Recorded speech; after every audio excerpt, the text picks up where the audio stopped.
네, 욥기 강의 21번째고요. 제목은 내려놓기라는 제목입니다.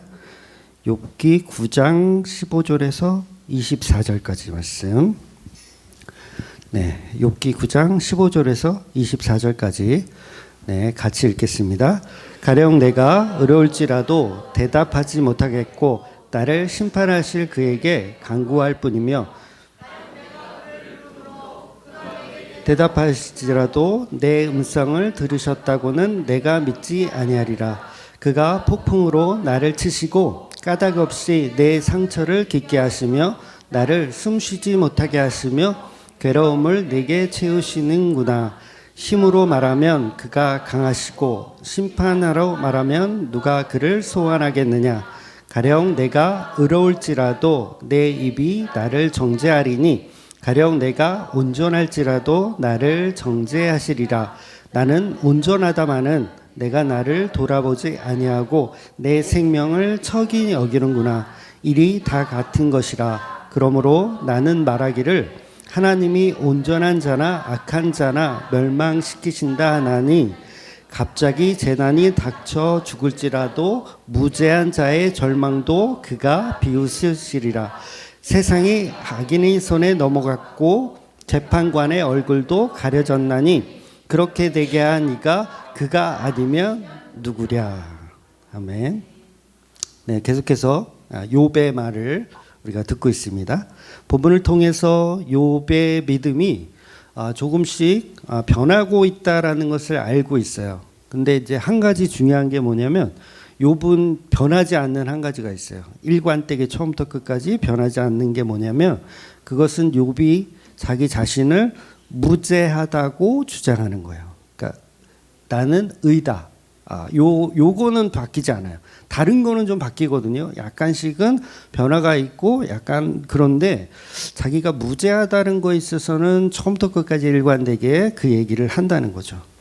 근데 참으로 안타깝죠. 욥은 자신이 무죄함을 주장하기는 하지만 오늘 본문에 보면 욥은 그런데 그게 무슨 소용이냐 그러는 거예요.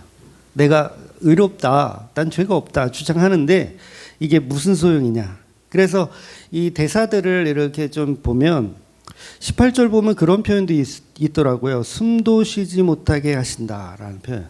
그러니까 저는 이 얘기를 들으면 이게 몸만 망가진 게 아니라 공황장애도 있지 않을까. 공황장애가 또 이게 연관성 있는 게 이게 과호흡이거든요. 숨을 잘 쉴 수 없다라는 그런 느낌이 좀 들더라고요. 그러니까 욥의 상태는 몸과 마음이 완전히 망가질 대로 망가져 있는 상태. 그래서 욥은 자기가 무죄함을 아무리 친구들에게 이야기하고 또 하나님께 주장해봐야 아무도 믿어주지 않는 거예요. 욥의 친구들도 안 믿어주고 하나님도 더더욱 안 믿어주는 것처럼 이렇게 들리는 거죠. 그래서 욥의 주장은 뭐냐면 하나님은 그냥 선한 자나 악한 자나 그냥 하나님 마음대로 멸망케 하신다라고 그냥 이야기해버리는 거예요. 그러니까 욥과 같은 선한 자를 봐주고 악한 자만 멸망케 하시는 분이 아니라는 거예요. 하나님은. 왜냐하면 뭘로 알 수 있어요? 나는 선한데 나에게 고통을 주는 거 보니까 하나님은 선한 자, 의로운 자, 이게 똑같은 얘기죠. 선한 자, 악한 자나 이렇게 구분해서 벌 주는 게 아니라 그냥 하나님 마음인 것 같다라고 욥은 이야기하는 거죠. 그런데 실제로 보면 예수님이란 분은 선하신 분이잖아요. 악한 것이 전혀 없는 선하신 분인데 그 예수님에게도 하나님이 고난을 줘야 안 줘요? 주잖아요. 십자가라는 고난을 주잖아요. 그러니까 멸망케 하시는 분이 맞아요. 선한 자도 멸망케 하시는 분 맞습니다. 그러니까 죄 없으신 예수님도 십자가에 매달려 그냥 죽도록 내버려 두시더라는 거예요. 좀 구출해 주시지. 천군 천사 이렇게 보내가지고 구출해 주시지. 그러니까 욥의 모습을 통해서 본문은 십자가에 죽는 예수님을 증거하고 싶으신 거예요. 그러니까 욥은 이런 대사를 치는 이유가 뭐냐면 예수님을 표현해야 되기 때문에 이런 대사를 칠 수밖에 없게끔 그 상황들을 계속해서 만들어 가는 것이죠. 그래서 22절 보면 하고 하나님이 온전한 자나 악한 자나 멸망시킨다 하나니. 23절 갑자기 재난이 닥쳐 죽을지라도 무죄한 자의 절망도 그가 비웃으리라. 그러니까 좀 표현이 너무 세죠.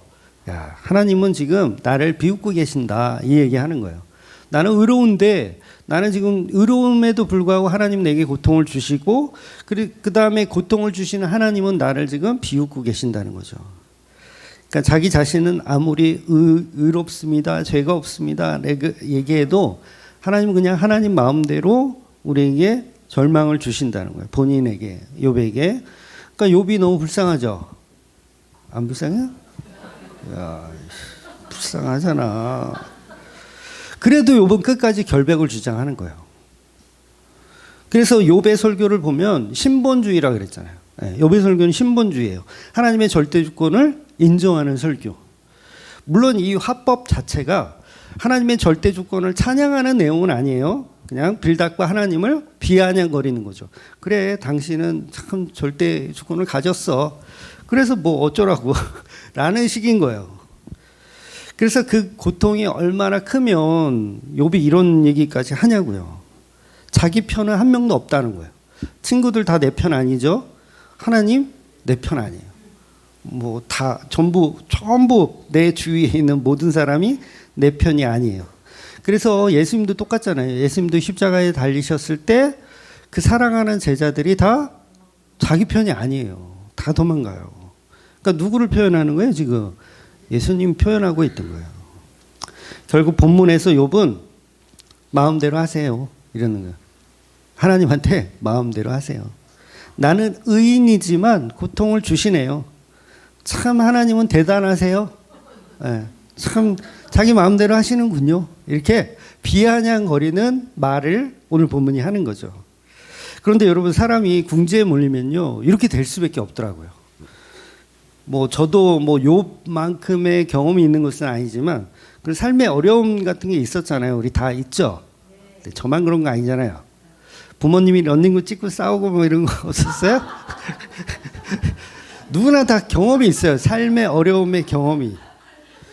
그러면 그때는 정말 입에서 하나님, 당신 마음대로 하세요. 이런 말이 진짜 나와요. 아마 경험이 있으신 분은 아마 웃고 계실 텐데, 하나님 마음대로 하세요. 내 인생은 그냥 한마디로 머피의 법칙이네요. 뭘 해도 안 되고, 뭘 해도 재수가 없고, 뭘 해도 발전이 전혀 없네요. 그냥 하나님 마음대로 하세요. 차라리 그냥 내 인생은 그냥 아무것도 안 하는 게 낫겠네요. 아, 이런 경험들이 없으신가요? 그러나 욥은 하나님의 속성과 욥의 삶을 통해서 정확하게 복음을 드러내고 있는 삶을 살고 있더라는 거죠. 즉 예수 그리스도라는 죄와 의를 담당하신 십자가 복음을 욥은 자신의 삶을 통해서 아주 뼈저리게 표현하고 있는 거예요. 누구 들으라고? 우리 들으라고. 후대의 우리들을 이 욥의 삶을 통해서 복음으로 들으라고. 참 욥은 재수가 없는 거예요. 여러분이 안 걸린 걸 다행으로 생각하세요. 그리스도의 예표로 사용되고 있는 거예요. 그래서 욥은 고통과 고난을 통해서 하나님의 속성을 배워가고 예수 그리스도의 복음을 증거하는 자로 이렇게 지금 고난을 겪고 있다라는 거죠. 여러분, 창조된 우리가 통증을 느낄 수 없다라면 십자가의 의미를 모릅니다.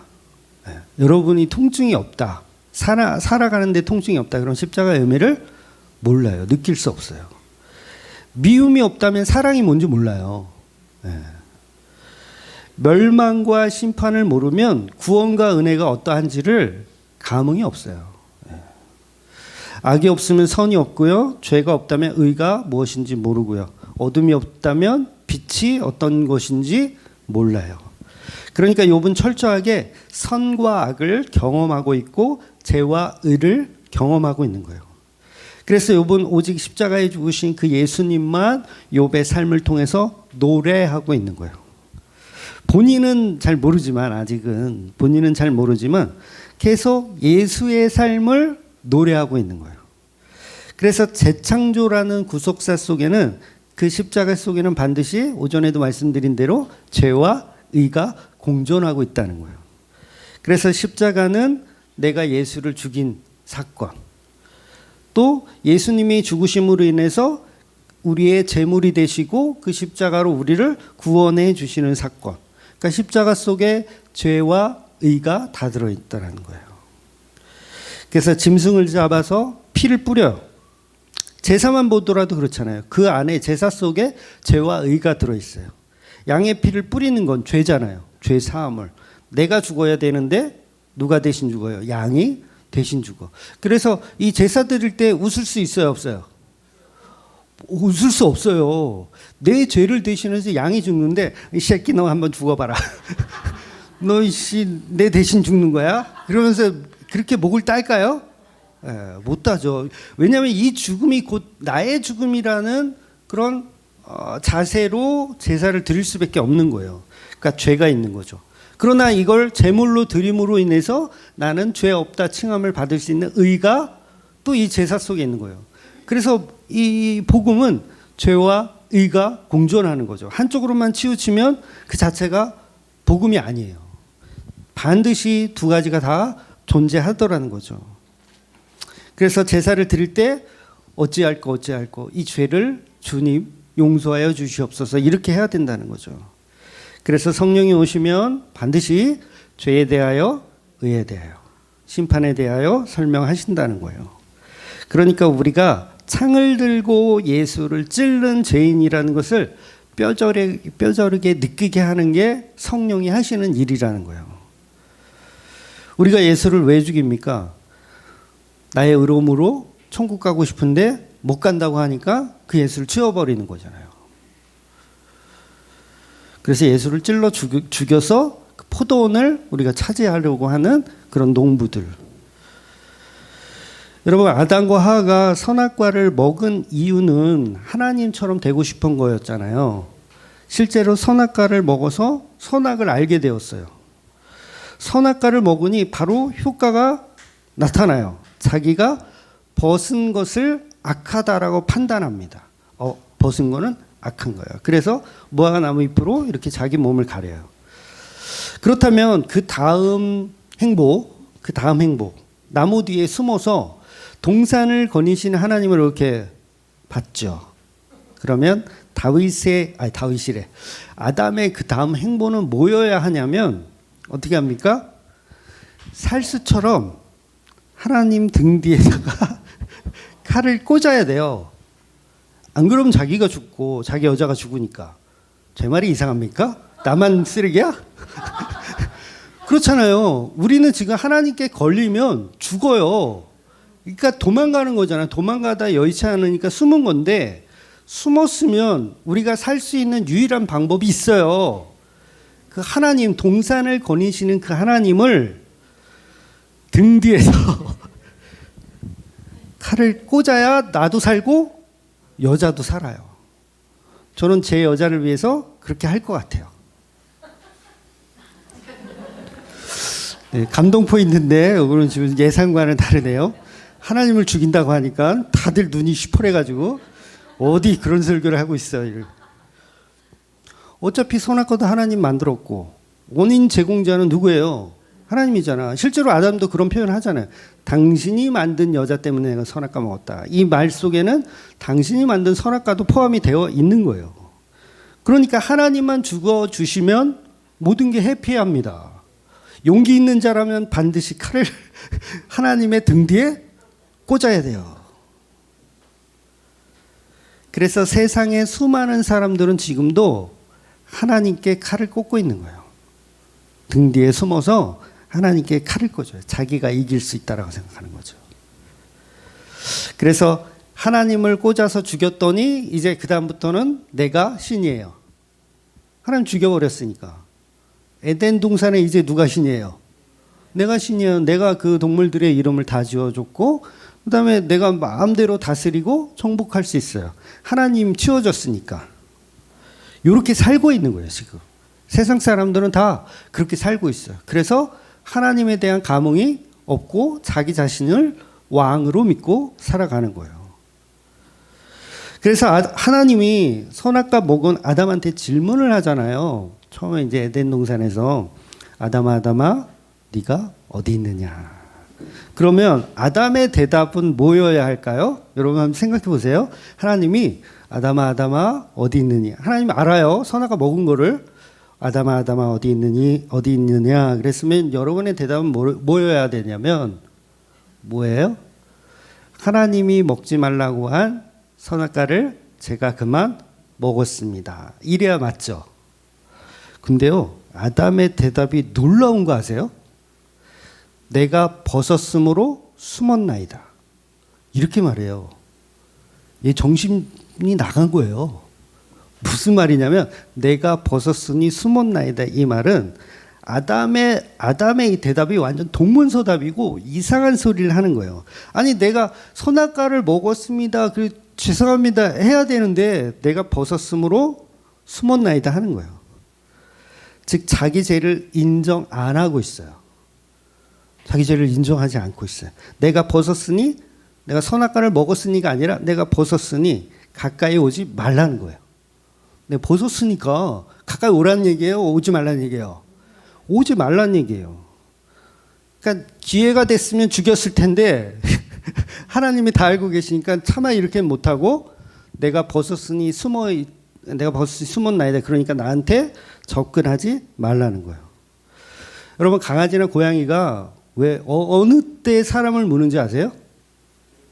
자기가 두려울 때 사람을 물어요. 기분 좋을 때 무는 거는 기분 좋을 때 안 물어요. 그건 장난치는 거고 기분 좋아서 장난치는 거고 저도 고양이한테 한번 물려봤거든요. 난생 처음. 고양이는 사람을 물지 않는 줄 알았어요. 저는. 근데 잡으려고 하니까 이 야생 고양인데 잡으려고 하니까 물더라고요. 고무장갑을 끼고 있었는데도 물려가지고 피가 뚝뚝 떨어져요. 파상풍 주사를 맞았어요. 그러니까 왜 공격하냐면 두려우니까. 나는 너한테 도움을 주려고 하는데 고양이는 나를 해치는 사람인 줄 알고 저를 물더라고요. 그러니까 아담의 얘기는 뭐냐면 내가 벗었으니까 숨었나이다. 내 가까이 오지 마세요. 내가 당신을 죽여야 합니다. 이런 의미인 거예요. 왜냐하면 당신을 죽이는 거 말고 우리가 살아날 방법은 있어요 없어요? 없어요. 내가 벗었으니 숨었나이다. 가까이 오지 마. 내가 당신을 죽일 수도 있어. 그 말을 들은 하나님이 어이가 없겠죠. 네, 어이가 없어요. 그래서 누가 너더러 벗은 것을 알려주더냐 이렇게 물어보는 거예요. 누가 너더러 벗은 것을 알려주더냐 질문을 바꾸시는 거예요. 그리고 나서 그 다음에 선악과를 먹었느냐 이렇게 물어보시는 거죠. 그러니 그 다음 아담의 대답은 당신이 내게 만들어준 그 여자가 내게 선악과를 줘서 먹었습니다. 무슨 말이냐면 인간은 자기 죄를 인정하는 것 같지만 결국 인정하지 않더라는 거예요. 자기가 벗은 것에 대한 이야기를 해요. 여러분 벗은 것은요. 선악과 먹기 전에도 벗고 있었어요. 그렇잖아요. 그건 죄에 대한 증상이며 자기가 느끼는 자각이에요. 하나님은 벗은 거 가지고 뭐라고 하시려고 하는 게 아니잖아요. 선악과 먹은 거에 대한 이야기를 하고 싶으신 건데 아담은 자꾸 내가 벗었으니 이거 죄송하다는 거예요. 벗은 거. 여러분 옷을 벗고 있는 건 죄가 아니에요. 그 당시는 그게 죄가 아니에요. 뭐가 죄예요? 선악과를 먹은 게 죄예요. 근데 아담은 선악과 먹은 죄를 말하지 않고 자기가 벗은 것에 대한 논리를 피더라는 거예요. 그러니까 이미 그 자리가 뭐냐면 하나님의 자리에 이미 있는 거예요. 벗은 것을 내가 죄로 여긴다. 이거 하나님이 여기는 게 아니라 사람들이 그렇게 여기는 거예요. 그래서 성도가 죄를 회개한다는 것은 증상에 대한 회개가 아니에요. 벗은 것에 대한 회개가 회개일까요? 그거 아니에요. 그러니까 내가 선악과를 먹었기 때문에 우리는 여러 가지 악한 증상들이 나오잖아요. 뭐 여러 가지가 있겠죠. 뭐 살인, 십계명만 보더라도 뭐 거짓말하는 거, 이웃의 아내를 탐한 거, 뭐 이런 것들이 다 뭐예요? 증상이라고 증상. 그런데 하나님이 원하시는 답은 그 증상이 아니에요. 그 증상이 아니고 뭐냐면 내가 선악과를 먹었습니다라는 그 얘기를 듣고 싶은 거예요, 하나님은. 그런데 죄에 대한 증상만을 우리는 계속 이야기하더라는 거죠. 그래서 기독교가 말하는 진짜 회개는 증상에 대한 뉘우침이 아니에요. 그건 불교에 가서도 배워요. 불교 가도 증상에 관한 뉘우침을 하라고 배워요. 천주교에 가도 배워요. 기독교에 가도 배우고요. 그런데 복음은 그런 증상에 관한 회개를 회개라고 이야기하지 않아요. 그래서 착하게 살아도 구원을 받을 수가 없는 거예요. 증상이 완전 깨끗해. 나는 다 회개해. 내가 벗은 것도 회개하고 뭐 나쁜 짓 한 것도 회개하고 다 회개해. 그래도 그 사람은 회개가 한 거다 안 한 거다? 회개를 안 한 거예요. 그래서 복음이란 무엇에 대한 회개이고 뉘우침이어야 되냐면 내가 선악과를 먹은 것. 내가 예수를 십자가에 매달아 죽인 것. 이걸 회개하는 게 기독교의 회개라는 거예요. 하나님 제가 벗어서 잘못했어요. 이거는 의미가 있어요, 없어요? 없어요. 누가 너더러 벗었다고 하느냐? 이 말은 뭐예요? 누가 너는 쓸데없는 거를 지금 회개했다고 하니? 이 얘기잖아요.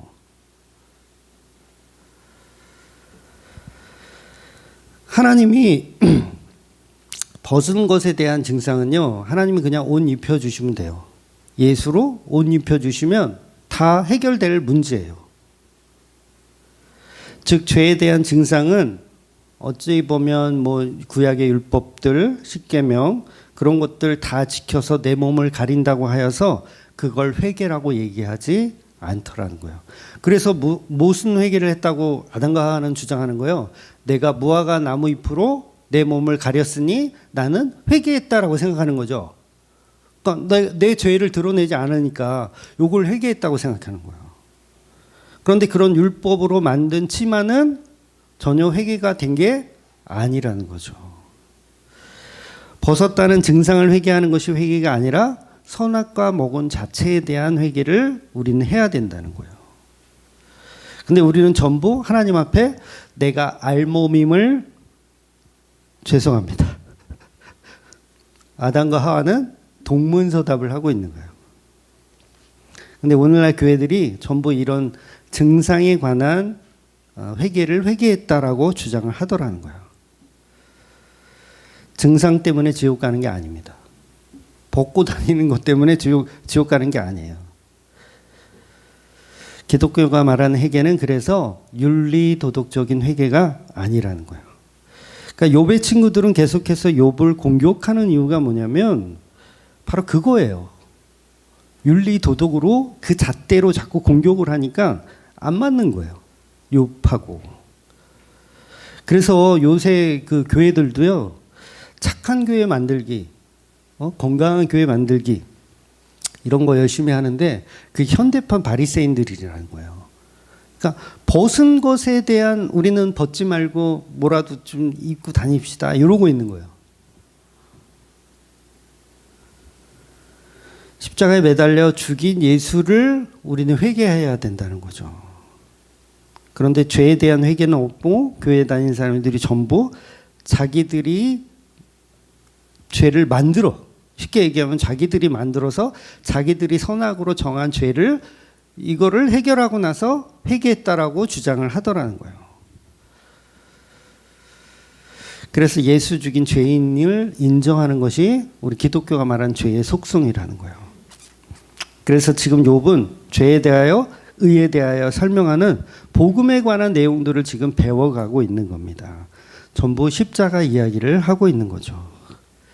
그래서 많은 종교인들은 하나님의 속성을 생각할 때 하나님을 잘 섬기는 사람은 하나님이 축복을 주고 또 하나님을 잘 섬기지 않으면 저주를 주고 이런 식으로 누가 판단하는 거예요? 자기들이 선악을 구분지어서 그걸로 복음이라고 주장을 하더라는 거예요. 그런데 복음과 욥은 본문에서 전혀 다른 이야기의 방향성을 이야기하더라는 거죠. 그래서 22절을 다시 한번 보면 이렇게 표현해요. 일이 다 같은 것이라 그러므로 나는 말하기를 하나님이 온전한 자나 악한 자나 멸망시키신다 하나니. 그러니까 하나님은 온전한 자나 악한 자나 어떻게 하신다고요? 멸망시켜요. 그러니까 여기서 말하는 온전한 자나 악한 자는 인간이 판단하는 선악의 구조예요. 그것과 복음은 상관이 없다는 얘기를 다윗이래. 요평 미안해요. 욥이 하고 있다는 거예요. 내가 다윗을 좋아하나? 욥이 외자라서 이게 발음이 어려워서 그런가 봐. 형 미안해요. 그러니까 욥이 주장하고 있는 하나님 마음대로 하세요. 이게 맞는 거예요. 우리는 옷을 입은 사람도 있고 벗은 사람도 있어요. 그런데 그게 의미가 있다 없다? 없어요. 그러니까 하나님 마음대로 하시는 게 맞는 거예요. 그래서 하나님 우리의 창조주입니다. 당신 마음대로 하세요. 비아냥거리고 있지만 그 메시지 자체는 맞는 이야기를 하더라는 거죠. 그럼 전도서 9장 1절과 2절 말씀 우리 같이 읽어볼게요. 이 모든 것을 내가 마음에 두고 이 모든 것을 살펴본 즉 의인들이나 지혜자들이나 그들의 행위나 모두 다 하나님 손안에 있으니 사랑을 받을지 미움을 받을지는 사람이 알지 못하는 것은 모든 그들의 미래의 일들임이냐. 모든 사람에게 임하는 그 모든 것이 일반이라. 의인과 악인, 선한 자와 깨끗한 자와 깨끗하지 아니한 자, 제사를 드리는 자와 제사를 드리지 아니하는 자에게 일어나는 일들이 모두 일반이니 선인과 죄인, 맹세하는 자와 맹세하기를 무서워하는 자가 일반이로다. 그러니까 전도서는 뭐라고 얘기하는 거냐면 욥하고 똑같은 이야기 하는 거예요. 그러니까 우리가 구분해서 이 사람 선해, 이 사람 악해, 소용이 있다 없다? 없다는 얘기 하는 거예요. 그러니까 지혜가 있는 자나 없는 자나 다 소용이 없다는 거예요. 즉 하나님을 잘 섬기고 착하게 살고 막 그럴지라도 하나님 마음대로라는 거예요. 구원을 줄지 안 줄지는 하나님 마음대로. 그러니까 바리새인처럼 하나님을 잘 섬겨요. 안식일을 철저하게 지키고 11조도 새 전으로 이렇게 철저히 지키고 구제봉사 얼마나 잘해요. 바리새인들은 구제봉사 잘했어요. 불쌍한 사람 잘 도와주고 정말 착하게 살며 누구에게나 다 존경을 받는 그런 바리새인들. 그런데 그런 바리새인들을 하나님은 구원하지 않으신다는 거예요. 오히려 심판하시고 너희들은 독사의 자식들이다 라고 말씀을 하시더라는 거예요. 그래서 외식하는 서기관들아 바리새인들이여 너희들은 교인 한 사람을 얻기 위해서 바다와 육지와 두루 다니며 생기면 어떻게 해요? 너희보다 배나 더 지옥 자식을 만들어 내더라는 거죠. 여러분 생각해 보세요. 바리새인 밑에서 신학을 공부해서 배우면 종교적으로 착한 사람이 될 거 아니에요. 네, 그렇죠? 착한 사람 될 거예요. 그 밑에 바리새인 밑에서 배웠으면 충성봉사는 기본, 교회에서 충성봉사 기본, 주일성수 기본, 친척이 결혼을 해도 주일이면 안 가. 그쵸? 얼마나 멋져요. 그리고 최근에 들은 얘기인데 배우자가 이게 신앙이 없으면 버려. 버려. 그런 애인도 아예 사귀지도 않아. 그럼 굉장히 뭐예요? 경건하고 뭔가 이런 거 같고. 그래서 착하다고 인정받고 신앙인이라고 인정을 받아. 그런데 그런 사람들에게 예수님이 저주를 퍼붓더라는 거예요. 이 바리새인과 서기관들아 이러면서. 그래서 기독교는요 종교도 아니고 윤리도덕도 아니에요. 깨끗한 교회 만들기를 컨셉으로 잡는 교회를 오히려 조심하셔야 돼요.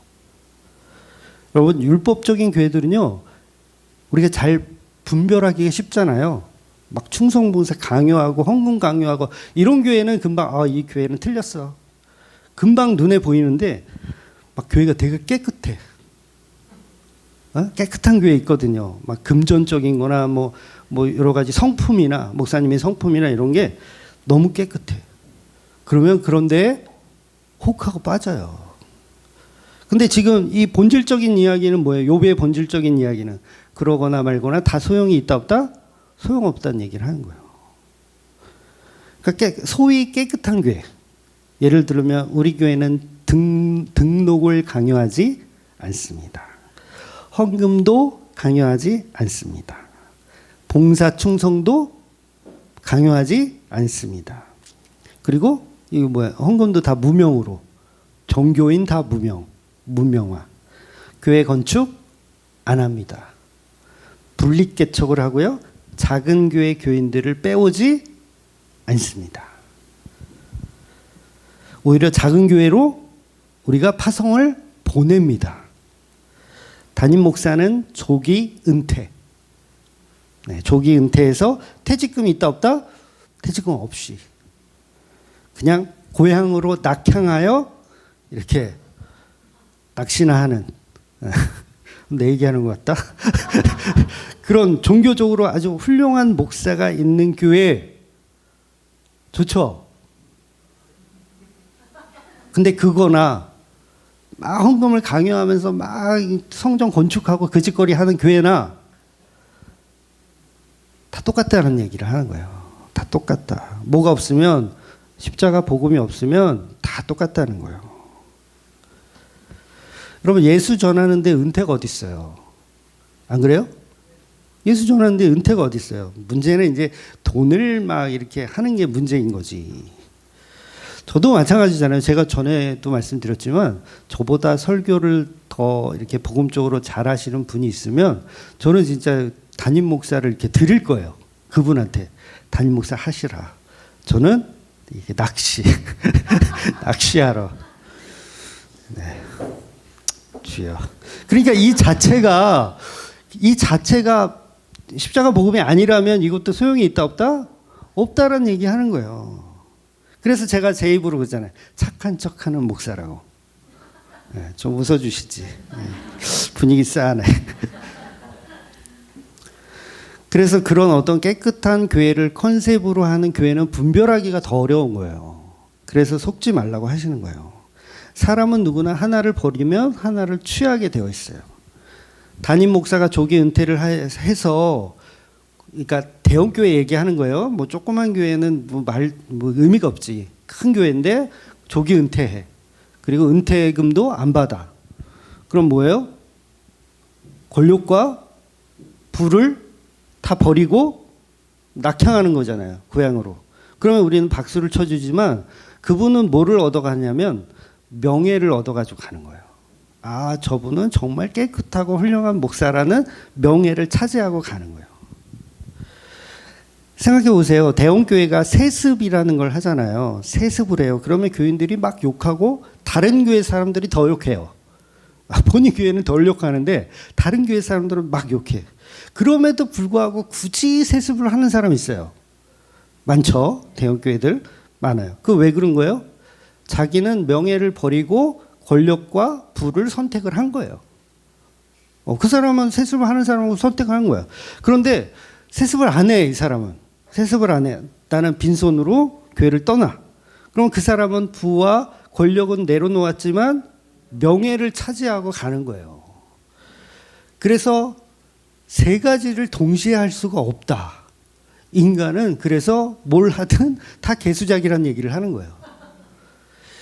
인간은 돈이든 명예든 권력이든 동시에 다 내려놓을 수가 없어요. 그건 예수님만 하시는 거예요. 그래서 예수님의 세 가지 시험은 그 세 가지를 다 내려놓을 수 있는 자격이 있는지를 검사한 거잖아요. 근데 우리는 안 돼요. 뭘 하나라도 얻어야 돼요. 저는 뭐라 그랬어요? 저는 명예. 그래서 간판에도 딱 이혜원 목사 딱 써져 있어야 돼. 명예니까. 이 교회가 누구네 교회야? 이혜원 목사, 담임 목사로 있는 그 명예. 저는 세 가지를 못 내려놓겠더라고요. 세 가지를 물론 다 추구하지만 그 중에서 하나를 선택하자면 저는 명예. 그러니까 세습 안 하고 낙향하는 목사. 그런 목사. 그러니까 못 내려놓는 거예요, 인간은. 그런데 그걸 할 수 있는 분이 예수님이라는 거죠. 그래서 기독교는 어떤 종교적인 깨끗함을 통달하여서 천국에 이르는 그런 어떤 개념의 종교가 아니라는 거죠. 그럼 어떻게 구원받느냐? 오직 예수님의 그 십자가를 통해서만 구원받더라는 거예요. 그리고 우리는 죄인이었을 때 구원을 받아요. 내가 권력과 명예와 돈을 다 내려놓을 수 있는 그런 사람이야. 그 사람한테는 구원이 필요가 없어요. 자기는 예수 필요 없다고 할 거예요. 분명히. 난 필요 없어. 난 이미 해탈했어. 나는 통달했어. 라고 생각할 거예요.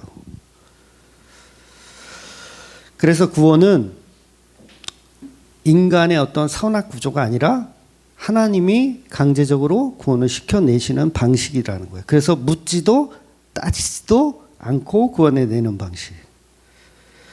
지금 욥은 그 구원을 선물을 받고 있는 중이에요. 그 구원에 대한 선물을 이렇게 받고 있는 과정에 있는 거예요. 그 엄청났던 권력도 내려놨죠. 부도 내려놨죠. 명예까지도 내려놨어요. 이제. 그 뒤에 나오지만 명예가 얼마나 실추됐는지 동네 사람들도 다 욥을 욕해요. 명예의 실추. 그러니까 이게 누구만 가능하다 그랬어요? 예수님만 가능한 거예요. 그러니까 욥은 그리스도의 예표로만 등장하는 거예요. 욥이 훌륭하다는 말이 아니에요. 그래서 욥이 하는 이 말들은 전부 찬양이에요, 사실. 욥이 본문에서 막 우리가 주저리 읽었잖아요. 이게 다 누구를 찬양하는 거라? 예수님을 찬양하는 이야기들. 그래서 욥기를 시가서라고 얘기하는 거예요. 하나님을 찬양하는 노래, 하나님을 찬양하는 말들. 그러니까 본인은 뭔지 몰라. 욥 자신은 아직 모르지만 그 말들이 다 예수님을 증거하는 것이고 예수님을 찬양하는 소리들이라는 거예요. 그러니까 욥은 자기 인생을 통해서 온몸으로 예수님을 찬양하고 있는 거예요. 얼마나 이게 기쁨인데 본인만 몰라. 그러니까 여러분도 여러분의 인생이 참 안쓰럽고 참 그래. 근데 그 인생이 다 뭐예요? 예수님을 만나기 위한 과정이라면 그게 다 찬양이에요. 엄청난 삶을 여러분 살고 계신 거예요. 근데 그건 몰라. 그냥 욥처럼 지금 타 싫어. 짜증 막 이빠이야. 그러니까 욥의 자녀들이 죽은 게요. 사실 저주가 아니에요. 이 저주가 아닙니다. 저주가 아니라 그리스도를 나타내기 위한 그냥 과정 속에 있었던 거예요. 그러니까 나중에 이제 42장 가면 그 부분이 잠깐 나오지만 재창조의 일이 어떠한지를 이렇게 표현하는 거예요. 그러니까 42절에 보면 읽어볼까요? 42장 11절 있나요? 네, 같이 한번 읽어볼게요. 이에 그의 모든 형제와 자매와 이전에 알고 있던 이들이 다 와서 그의 집에서 그와 함께 음식을 먹고 여호와께서 그에게 내리신 모든 재앙에 관하여 그를 위로하여 슬퍼하며 위로하고 각각 캐시타 하나씩과 금고리 하나씩을 주었더라. 그러니까 이전에 알고 있던 사람들이 다 모여서 욥의 지인들이 다 모여서 여기에는 욥의 아내도 있다고 이전에 다 말씀드렸죠. 욥의 아내까지 다 모여 있어요. 그리고 어떤 일이 벌어지냐면 여호와께서 욥에게 내린 재앙에 관해서 서로 슬퍼하며 의견을 나누는 거예요. 이해가 되세요? 그 재앙에 관해서 서로 슬퍼하며 위로하며 나중에는 캐시테, 이건 무슨 화폐 단위인 것 같아요. 캐시테와 금 고리를 하나씩 누구한테 줘? 욥에게 주는 거예요. 천국을 모용하는 거예요. 이 자체가. 누가 주인공이에요? 예수라는 그분이 주인공이라서 우리가 그분에게 면류관을 벗어서 드리는 거예요. 천국을 모용하는 거예요.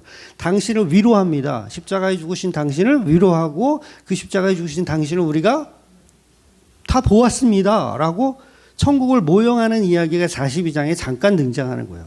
근데 실제로 예수 그리스도를 이 천국에서 이렇게 우리가 대면했을 때 욥의 죽은 자녀들 10명의 자녀들도 그 자리에 있어서 함께 그리스도를 노래하더라는 거죠.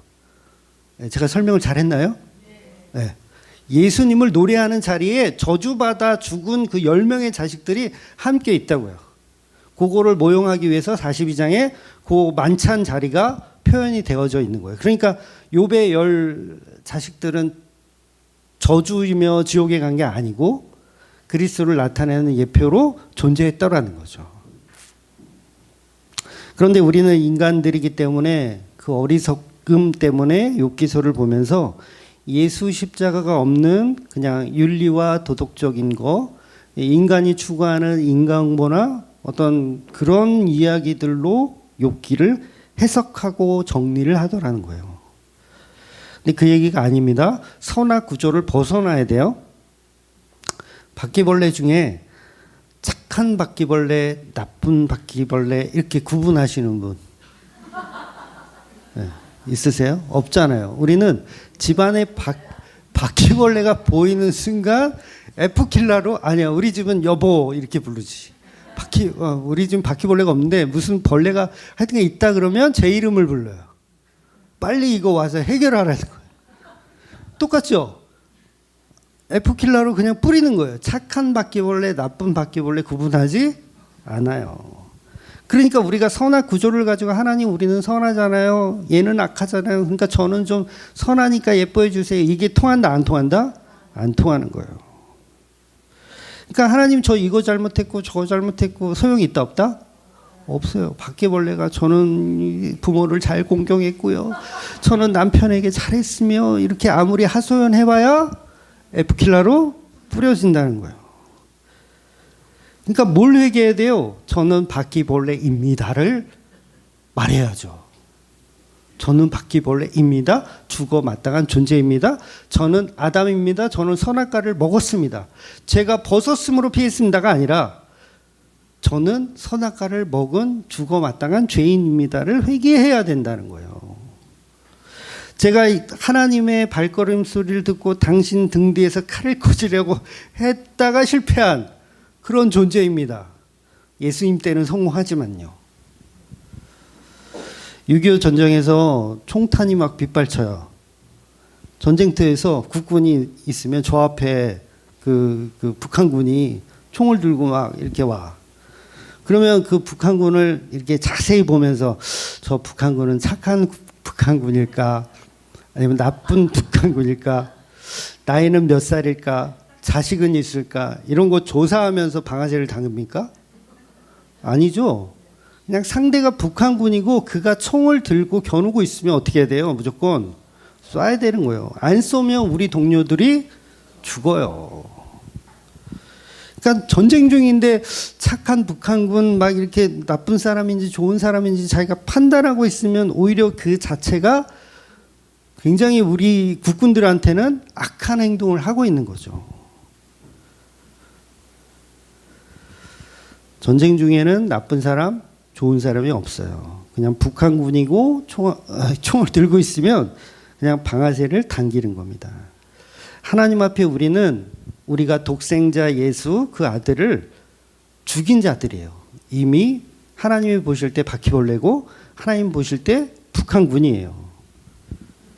그런데 그 북한군이 나의 삶을 들먹거리면서 저는 착해요. 저는 안식일도 지켰고요. 11조도 냈고요. 그런다고 봐줍니까? 네, 절대 봐주지 않아요. 그래서 그 북한군을 그런 표현하잖아요. 괴뢰군이다. 네, 괴뢰군이라는 의미가 뭔지 아세요? 그렇죠. 꼭두가시. 소련군의 꼭두가시라는 의미예요. 그러니까 사람으로 본다 안 본다? 안 봐요. 인형으로 보는 거야. 북한군은 인형이에요. 그냥 총 들고 있으면 무조건 갈기는 거예요. 괴뢰군이에요. 그래서 괴뢰군. 근데 그 북한 괴뢰군이요, 살 수 있는 유일한 방법이 있어요. 그렇죠. 총을 두 손으로 내려놓는 거예요. 나 당신을 죽이지 않겠습니다. 두 손으로 내려놓으면 흥정이 돼. 그때부터. 그러니까 뭐예요? 내가 선악과를 먹은 죄인입니다를 내려놓을 때 흥정이 되는 거예요. 근데 그거 아니고 뭐 저는 뭐 착하고요. 저는 북한군 중에서도요 똑똑했고요. 뭐 이런 소리를 아무리 해봐야 소용없어요. 뭘 내려놔야 돼요? 총을 내려놔야 돼요. 내가 당신을 죽인 죄인입니다를 내려놓아야 돼요. 그래서 그 총칼을 내려놓으신 분이 십자가가 무엇인지를 아는 거예요. 내가 예수를 죽인 죄인이며 괴뢰군입니다를 아는 거예요. 그래서 인간의 윤리 도덕이나 종교적인 열심으로 구원에 이르는 방식이 아니라 오직 총칼을 내려놓고 무슨 말을 해야 돼요? 살려주시라요. 제발 살려주시라요. 요게 기독교예요. 그런데 전부 회개기도 하라면은 전부 친구 괴롭힌 거, 엄마 돈 훔친 거, 운전하다 끼어드는 놈 욕한 거, 주일 성수 안 한 거, 11조 떼먹은 거, 전부 기독교와 상관없는 것에 대한 회개만 하고 있다라는 거예요. 기독교의 회개는 내가 하나님처럼 되려고 했던 거, 그래서 하나님 뒤에서 칼을 꽂으려고 했던 거, 그리고 실제로 예수님이 하나님의 아들을 왔을 때 그분을 십자가에 매달아서 죽인 거, 결국은 칼을 꽂는 거, 이거에 대한 회개를 해야 된다는 거예요. 그래서 죄에 대하여, 그리고 그러나 의에 대하여. 그 칼을 꽂았음에도 불구하고 죽으신 예수님이 너의 죄를 너희에게 돌리지 않겠다 말씀하시는 그 복음. 그래서 욥을 통해서 그 복음을 알아가는 거예요. 선악 구조가 아닌 진짜 십자가에 죽은 예수가 어떻게 우리를 구원하고 있는지를 욥의 전 인생을 가지고 보고 있는. 은혜가 있어요. 이게 보여요. 욥기를 보면서 이렇게 보여요? 안 보여. 안 보일 수밖에 없어. 성령의 은혜가 있으니까 저와 여러분이 이걸 복음으로 나누고 있는 겁니다. 그래서 저와 여러분 앞에 있는 선악과는 내려놓고 오직 내가 예수를 죽인 죄인입니다. 그래서 우리는 무기를 버리고 살려주시라요. 살려주시라요. 저는 뭐 착하고 나쁘고 이런 얘기는 쓸데없고 저는 총을 내려놓았으니 살려주시라요. 그래서 주님 앞에 완전히 항복하시는 저와 여러분이 되시기를 주의 이름으로 축원드리겠습니다. 아멘. 기도하겠습니다.